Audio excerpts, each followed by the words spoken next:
Bonjour, bienvenue sur Monde Financier. Les marchés européens s'inscrivent en légère baisse après avoir atteint la veille des records annuels de hauteur. Le CAC 7 0,14% revient autour des 4520 points. Ailleurs, le DAX lui avance de 0,3% à 9922 points. L'Eurostoxx est stable alors que Londres grimpe de 0,38%. Du côté des valeurs, le secteur aéronautique se distingue dans le haut du palmarès avec Airbus et Safran. Accor est également dans le vert. Le groupe serait en passe de racheter 97 hôtels en Europe pour un montant d'environ 900 millions d'euros. Par ailleurs, le PDG du groupe, Sébastien Bazin, a déclaré qu'Accor pourrait réfléchir à la scission de son pôle immobilier d'ici 2 à 3 ans, même si ce n'est pas la priorité du moment. À noter également Alcatel-Lucent qui se distingue dans le vert après avoir annoncé bien qu'il allait céder donc ses activités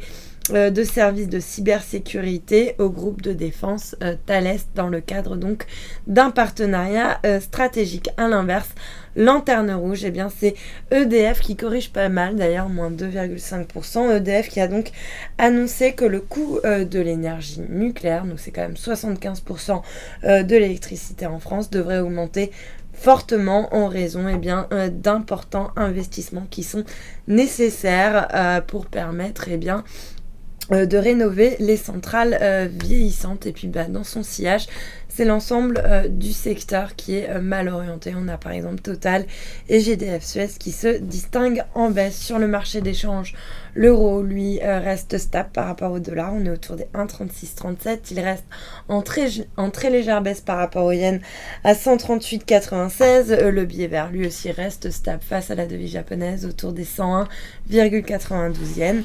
Et puis pour terminer, l'once d'or qui perd 0,48% à 1285 $ l'once. Voilà pour la mi-séance. Restez avec nous. Très bonne journée.